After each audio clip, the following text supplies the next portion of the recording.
basi t'i la. Alhamdulillah. Abo i bɛ an kanubaw fo.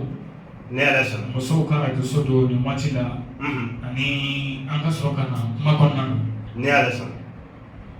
Jidimu. I kɛlen k'o fo n'i laminɛ. Kosɛbɛ. Foli in bɛɛ kɔfɛ. San ka to n ka don kuma kɔnɔ n b'a fɔ awuzu bilahi mina shaitanir rajim bisimilahi rahmanir rahim. اللهم صل على سيدنا محمد رفيع درجات ودود كسب القومة محمد بن عبد الله صلى الله عليه وسلم. Misalnya ko kira kan ni sol tirimani ni mo be situl mi mo yi ba bi trop tigri. Trop tigri join. Dune ko te nani be be mi ka trop tigri kan be ala fente ala fembe dinela te dinela. Ore professeur Gaussou Kallo Berté, le berceau du savoir savant international dans le monde entier. Mbafo fole ko feka ala yɛrɛ barika da ni fayima sɔrɔli. Kosɛbɛ. Tumana min ala yɛrɛ garisɛgɛ fayima na. A y'a yira a ka kumaw kɔnɔna na ko n'i bɛ fɛ ka jamanaw da k'i kana ɲinɛ i bangebaa musomanw kɔ. Kosɛbɛ. Bangebaa musoman fila o tɛ nin kɛnɛ in kan mɛ u ka ala minɛ. Dante Awa Jalo ani Dante Awa Sako. K'u fo k'a foli ti ban ni sɛbɛn ni nasi n'o de b'an bolo ka jamanaw da olu de y'an ka sɛbɛn n'an ka nasi. Kosɛbɛ. Olu folen kɔfɛ tumana min na ala yɛrɛ ye bonyabaga fa ye n'ala habi bonyaba fɔlɔfɔlɔ a bɛ kunfin kɛ kodɔnna ye ka bolokolo yɛrɛ kɛ fɛntigi ye ka banabaatɔ kɛ kɛnɛbaatɔ ye. Le berceau du savoir ka foli kɔfɛ kɔrɔkɛ ɲumantigiya o ye damu ye kɔrɔkɛ ɲuman Lalabi Junior Mohamed n b'a fɔ n ka bonya b'a kan malgré que a tɛ kuma so kɔnɔ nin waati in na. Dɔgɔnin ɲumantigiya n'o ye damu ye ala ye ne sɔn a la. Dɔgɔnin ɲuman Alimami den n'a bɛ n fɛ studio kɔnɔ nin waati in na n b'a fɔ wa n ka bonya b'a kan. Dɔrɔgu Mɔsa don dɔrɔgu karamɔgɔba don. K'a bisimila. Ne Ala sɔnna. Alimami den folen kɔfɛ Musa Jan Musa Lalabi n b'a fɔ Fuseni Lalabi n b'a fɔ Adama Lalabi n ka foli b'a ye Abdin Lalabi n ka foli b'a ye. An b'u bɛɛ fo. Nin waati in na u yɛrɛ sigilen don kumaso kɔnɔ u kɔrɔkɛ de lamɛn n'o ye ne Abu Lalabi ye l'homme qui est l'incarnation de son père. Dieu qui le phénomène. Kosɛbɛ. Kalanbulon président ba Cheikh Oumar Sène n b'a fɔ n ka bonya b'a kan. Ka da kan n b'a fɔ turabu kalanbulon cɛ a n'a muso a denmisɛn a n'a mɔgɔkɔrɔba n b'u bɛɛ fɔ n ka bonya b'u kan wa u ka di n ye kojugu. K'a minɛ ka bɔ n fa Lalabi yɔrɔ ko ni kuma gɛlɛyara cogo cogo ni dusuw donna kungo kɔnɔ bɛɛ n'i tagafan don. Dɔnnikɛla dɔnni seegin min b'an faso Maliba kɔnɔ a kɛbaga cɛman n'a musoman n bɛ yafa ɲini k'u fɛ ko ne Abu Lalabi n ka kuma kun tɛ kodɔn ye mais n fa Lalabi kalami na n b'o dɔn wa n ka d'an don ne ko ni lamɛnnikɛbaga cɛman n'a musoman ma k'u sigiyɔrɔ. Lamɛnnikɛlaw k'u hakilila tigɛ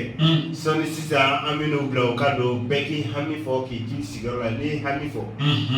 ni hami gɛlɛn min b'aw la an fa ye kalan dɔnni minnu na n b'o kɛ k'a jaabi k'a wuli ka b'aw la ka taa aw sigiyɔrɔ la. N bɛ kumaso min yɛrɛ kɔnɔ kumaso promoteur n'o ye Kinta ye n b'a fo ka directeur fo animateur ni animatrice n b'u fo ka tonton Dra fo nin waati in na Dramani Dibo ba ɲuman Tande Awa Konate n b'a fo. Jidimu n b'i yɛrɛ fo i ka kɔnɔnajɛlenya n'i ka cɛsiri la ni n fa Lalabi a ka émission ɲɛnamayali ye radio Kinta sanfɛ nin heure in na. Ka lamɛnnikɛlaw yɛrɛ wasalen to k'a yira u la k'a fɔ ne Abu Lalabi l'homme qui est l'incarnation de son père comme fɔ n'u yɛrɛ bila na nin waati in na u jaabi n'u ka hami gɛlɛn ye k'a wuli ka b'u la k'u t'u ka so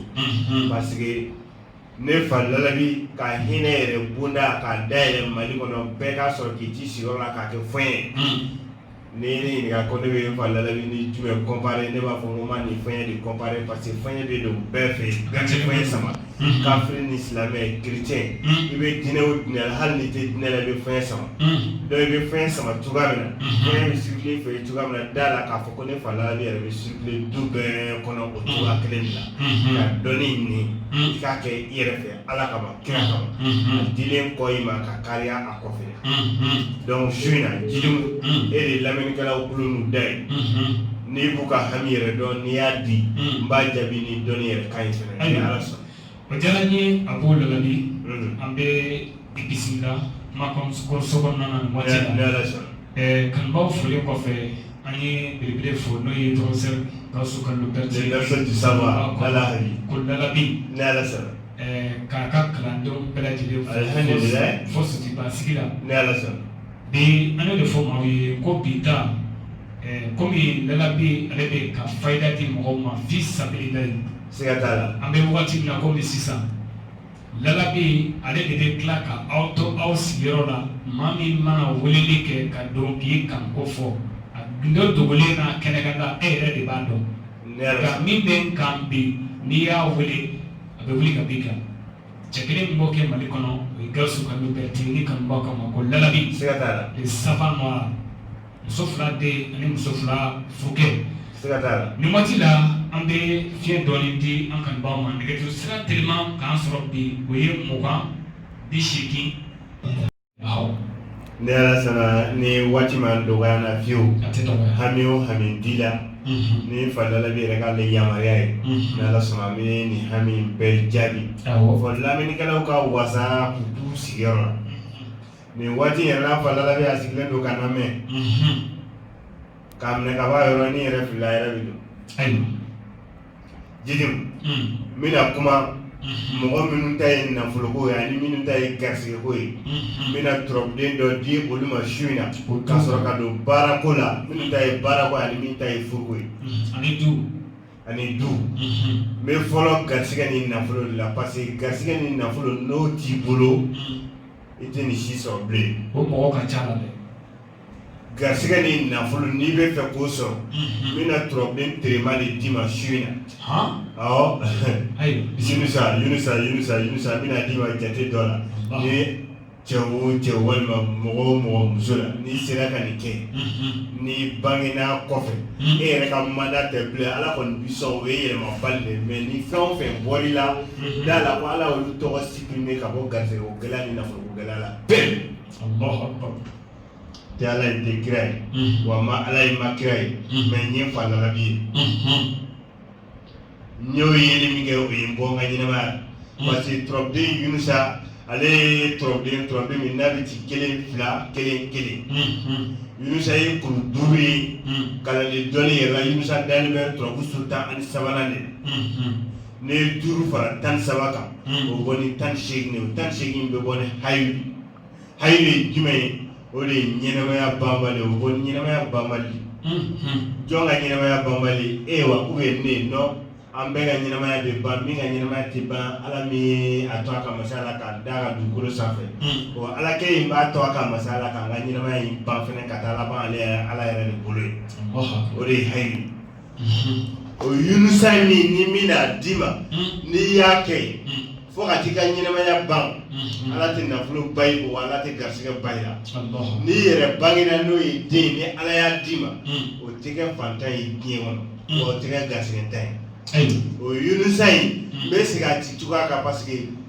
tumaw tɛ kelen i t'a sɔrɔ dɔw yɛrɛ de bɔlen don sisan ka radio yɛrɛ capter nin ye Ginta ye Lalabi denkɛ Abu Lalabi l'homme qui est l'incarnation de son père dites le phénomène nin y'a kumakan ye n'an k'a lamɛn Yunusa yɛrɛ bɛ ci 1 2 1 1 nin ye Yunusa yɛrɛ diɲɛ sɔrɔ cogoya sɛbɛ de 1 2 1 i bɛ wari biye de ɲini n'i ye wari biye sɔrɔ i bɛ Yunusa ci a sanfɛ siɲɛ 40 n'i ye Yunusa ci a sanfɛ daba la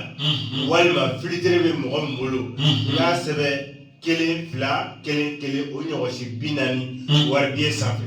dɔ de bɛ ɲininkali kɛ ko 100 biye walima 200 biye balimakɛ n'i kariyara dɔrɔn ka wari biye min ta i ta in ci o sanfɛ a 40 bɛ kun 100 biye sanfɛ 40 bɛ kun 200 biye sanfɛ 40 bɛ kun 2000 biye yɛrɛ sanfɛ mais a bɛɛ bɛ mako kelen ye a bɛɛ bɛ ni mako kelen ye ni Yunusa sɛbɛn wari biye sanfɛ siɲɛ 40 i b'o kuru k'o tu k'o kɛ sɛbɛnlen ye k'o bila i kun ka sɔrɔ ka walan ta ka daba ta ani ka kalimu ka Yunusa sɛbɛn a sanfɛ siɲɛ 1000 n'i ye Yunusa sɛbɛn a sanfɛ siɲɛ 1000 o 1000 i b'o nasi de ta i b'a kɛ bidon kɔnɔ i bɛ kasɛtikalan k'a la n balimakɛ n balimamuso Ala y'i garisɛgɛ nin denmisɛnnin kumakan min na da la ko Ala y'i garisɛgɛ i ka fata o kumakan de parce que kumakan in bɛna kɛ sababu ye k'i dayɛlɛ n'a y'i dayɛlɛ i ka ɲini fɛn ye fɛn min ye i b'o sɔrɔ yɛlɛmacogo t'a la. o kɔrɔ ko o tigiw ka seliko musaka ko bannen filɛ. seliko dama tɛ koyi. seliko dama tɛ. ne b'a d'i ma i bɛ seliko musaka sɔrɔ a la ka tila i ka ɲɛnɛmaya tɔ min. ka tila ka dɔ n'o bɛ ala bolo ka kɛ fɛntigi o la ka kɛ masaw la o de ye i k'a fɔ mɔgɔ ma k'a di yan i t'o fɔ fiyewu. mɔgɔw de bɛ deli k'a di yan. n'i ye nin kɛ i t'a fɔ mɔgɔ ma n b'a kɛ cogo di. non se ka kɛ. i ka kasatigɛlan ko la k'a mun i farikolo la. ne y'a mun i farikolo la tile 45 n'o dafara jɔ ye. sɛbɛnni di kuma nasi b'i farikolo la. terikɛ nafolo bɛ tagama ka n'i nɔ i yɛrɛ bɛ tagama ka taa nafolo nɔ c'est à dire fɛn foyi tɛ se ka don e n'i ka sɔrɔkɛfɛn ni ɲɔgɔn cɛ. o de ye mɔgɔ minnu ta ye garisɛgɛ ko ani nafolo ko n'i ye nin kɛ ala bɛ sɔn garisɛgɛ dɔ la fɔ mɔgɔ ka k'i tulo kɔnɔ o garisɛgɛ t'i ban n'i ye nin kɛ ala bɛ sɔn nafolo dɔ la i ka ɲɛnamaya bɛ ban non nafolo ko gɛlɛya t'i sɔrɔ en tant que sɛbɛnden b'i kun mais n'i ma se ka nin kɛ bɛ jigiso den Badara n b'o d'i ma. jigiso den Badara alo Badara. n'i ye nin Badara in kɛ ale fana ye tɔrɔden min n'i y'a ci ci o ci la a ma deli ka échec kɛ n'i y'a ci mission na mission bɛ accomplir yɛlɛmacogo foyi t'a la. Badara o Badara min ni bɛ k'a f'i ye ale ye turabu so 11 na den de Badara yɛrɛ bɛ ci 2 1 2 Badara ye kuru 6 ye a dalen bɛ turabu so 11 na la Badara ye fɔɲɛ min n'a tɛ wuli ni mɔgɔ ka laɲini tɛ. Badara dɔrɔn su in na n balimakɛ n balimamuso ala ye min garisɛgɛ kumakan in na fo n'a sɔrɔ e tɛ turabu dɔn o de bɛna kɛ sababu ye ka dimi don i la sinon n'i bɛ turabu dɔn i bɛ nin kɛ sisan kamanagan bilenmani min b'i la n'i yɛrɛ t'a dɔn i b'a kɛ cogoya min na seli in na parce que seli selen don jigi yɛrɛ tɛ yen bilen hali karisa ɲama i ka nin juru donna o tuma na b'a sɔrɔ i jigila tigɛlen don i ka ɲɛnɛmaya i bɛ papiye jɛman de ta n'i ye papiye jɛman sɔrɔ i bɛ Badara i b'a sɛbɛn a sanfɛ siɲɛ 71 n'i ye Badara sɛbɛn a sanfɛ siɲɛ 71 i b'o sɛbɛnnen tu i b'o bila mais n'i ye nin kɛ fɔ sɔgɔma o sɔgɔma wala ni daba ka sɔrɔ i bolo nɔnɔ ni di ko tɛ dɛ sɔgɔma o sɔgɔma wala ni daba ka sɔrɔ i bolo parce que k'a ɲini ala fɛ tile bɔ ani tile bin ni ɲɔgɔn cɛ ala k'a d'i ma i ye kafiri o i ye silamɛ o i ye bɛɛ diinɛ o diinɛ la lahara ta kɔni ala de b'o ɲɛ dɔn mais diɲɛ kɔnɔ yan ala n'i to a ka masaya la k'i lajarabi ni fantanya ni gɛlɛya ye wa ala kelen b'a to a yɛrɛ ka masaya in na ka tila k'i lawasa ni sɔrɔ ye. Abu i kana to an ka taa sugu la sini ka taa walan ban sana. Jitimu ni nin y'a sɔrɔ walan t'i bolo i tɔgɔ ye mɔgɔ nimisalen de. Parce que i ka ɲɛnamaya la mɔnɛ tɛ bɔ i la bilen. Mɔnɛ bɔla da ye dɔrɔn i ka se k'a kɛ sinon n'i ma se k'a kɛ i bɛ sa ni mɔnɛ de. N'i kɔni b'a dɔn n'i ye kɔrɔ ye sanfɛ munumunu na ka bala ka dɔ minɛ sanfɛ a tɛmɛtɔ de don sinon t'a sigiyɔrɔ ye dugumala y'a sigiyɔrɔ ye i bɛ jigin kɔnɔ bɛ jigin duguma ka dɔ de minɛ duguma mais i bɛ sanfɛ tɔ yɛrɛ fana bɛ sanfɛ k'a minɛ Abu jitimu n'i ye nin kɛ i bɛ walan de ta sɔgɔmada fɛ sɛbɛnni dalen don i kɛrɛfɛ i b'i ka daba n'i ka walan ta i bɛ Badara sɛbɛn walan sanfɛ siɲɛ 71 o nasi in n'i y'o minɛ i bɛ sɔrɔ ka sɛbɛnlen ta k'o don ye k'a jɔ i da kɔrɔ fɔlɔ k'i ka dugawu k'a kan ala bi tile de bɔra ne si la ne t'a dɔn ne b'a kɛ cogoya min na n ma si ni fɛn n yɛrɛ t'a dɔn n bɛna sɔrɔ kɛ cogoya min na ala n sɔn nafolo la n'i y'o dugawu da sɛbɛn in kan i bɛ sɛbɛn in don i da i b'a kin n'i y'a kin i bɛ sɛbɛn bɔ k'o bila i kun walima ka taa sɛbɛn mara yɔrɔ la ka sɔrɔ ka nasi in ta o yɔrɔ bɛɛ k'o min jitimu i y'o kɛ tile min kɔnɔ ala bɛ sɔnni dɔ k'i o la i bɛ wasa dɔ sɔrɔ i bɛ sɔn ka tila mɔgɔ min b'i sɔn o bɛ tila k'i barikada yɔrɔ ni mɔgɔ y'i sɔn i b'a tigi de barikada parce que a y'i sɔn ka fo ka kosɛbɛ ale yɛrɛ de b'i sɔn ka tila k'i fo ni Badara de b'o kɛ o tɛ mɔgɔ minnu ta ye garisɛgɛ ni nafolo ye an bɛ na minnu ta ye baarako ye n b'o d'olu ma yiri la yiri jugu saba o de ye mande sunsun ani baro wulu kolokɔrɔ mɔgɔw b'u yɛrɛ laɲinɛ yiri nin kɔ n'i kɛra diɲɛ jɔn o jɔn hali n'i fagolen don bɛɛ ka bɛn a ma k'e o e tɛ baara sɔrɔ n'i ye nin yiri saba in kɛ ala bɛ baara nɔgɔya ye mande sunsun kuru saba sunsunfin kuru saba baro furaburu kuru saba o tɛ kɔnɔntɔn ye a taa na o ye kolokɔrɔ de kolokɔrɔ min fililen don n'a baara tɛ k'ale la bilen kolo min fililen don kolo ma bɔ kolo la ni mana walima bagan san yɛrɛ ma kolo ma bɔ kolo la n'i y'a sɔrɔ yɔrɔ i bɛ kolokɔrɔ in de ta ka na da daga kɔnɔ ka yirikuru kɔnɔntɔn in don a kan ka ji k'a kan k'i ka baarako don d'a kan ala ne bɛ ka baara ɲini côté bɛɛ fɛ mais ala ne ma jigiya sɔrɔ fiyewu mɔgɔ ka ne ta baara la i bɛ fura in tobi n'i y'a tobi i bɛ nin fura in ko tile kɔnɔntɔn don o don n'i y'a tobi i b'a ko siɲɛ kelen don o don n'i y'a tobi i b'a ko siɲɛ kelen fo tile kɔnɔntɔn ni tile kɔnɔntɔn in dafara jitunu i bɛ fura ɲaga in bɔ i bɛ taa fili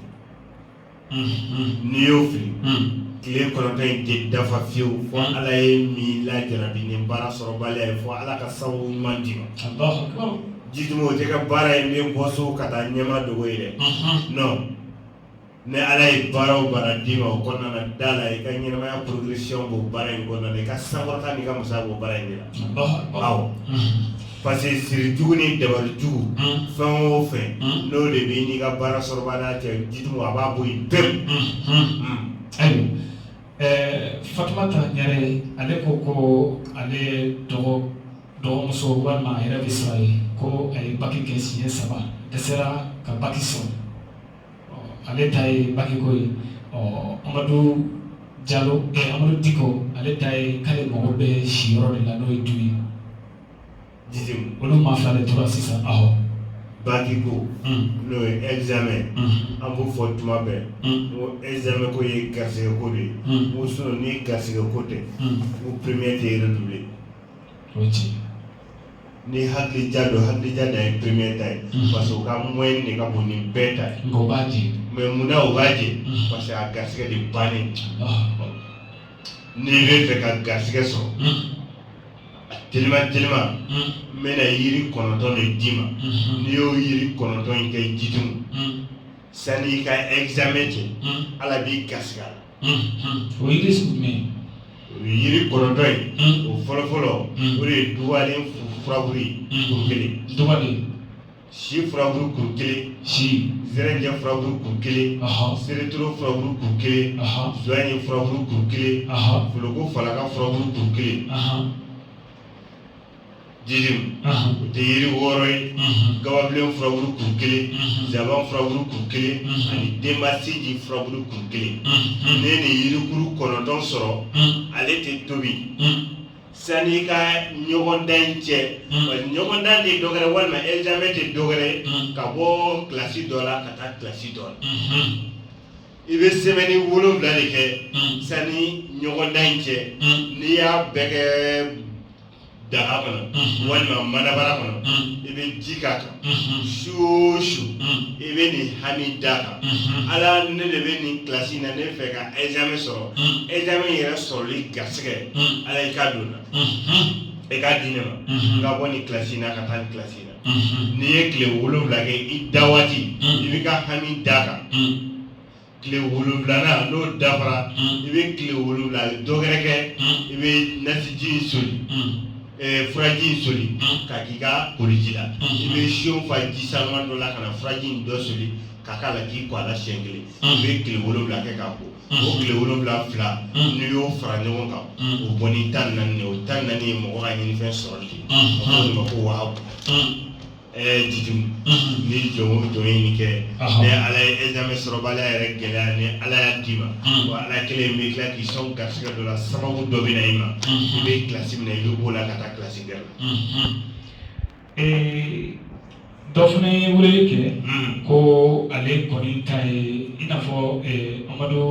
Amadu Diko ale ta ye Togo ye dɔ ta ye ko woro bɔra ale nɔfɛ On va aller faire fou toka se kateria.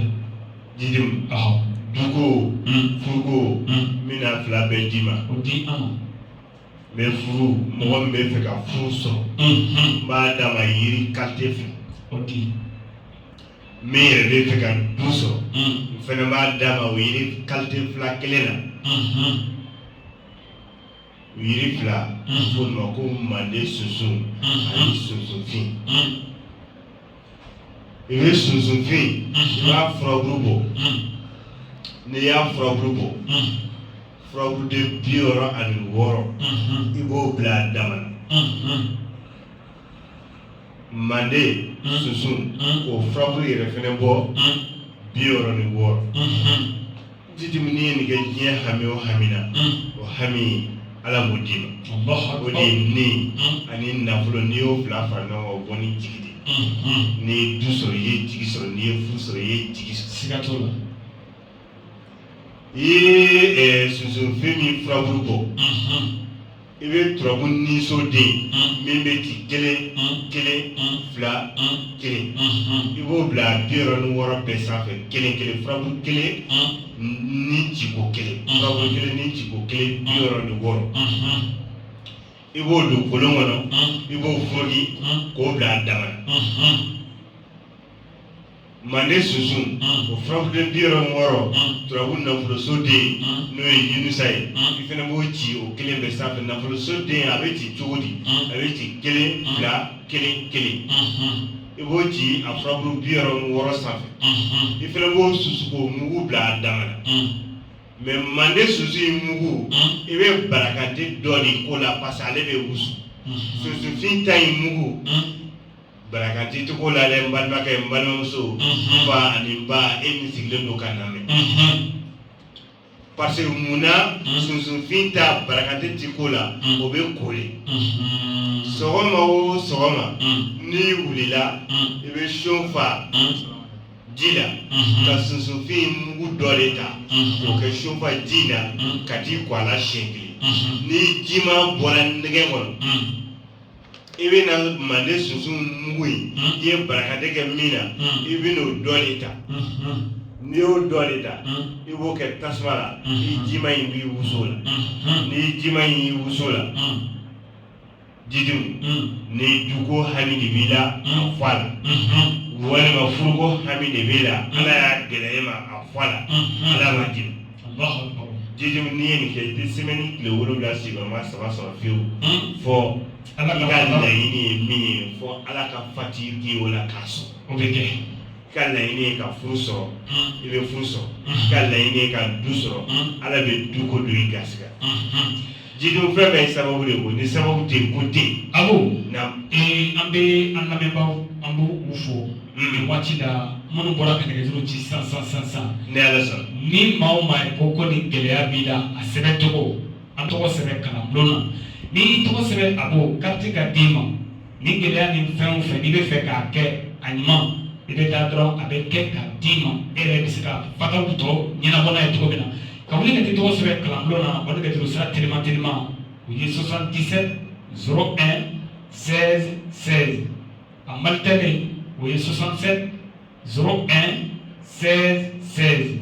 Orange Europé, 74 86 25 25. Au Maltais, 64 86 25 25.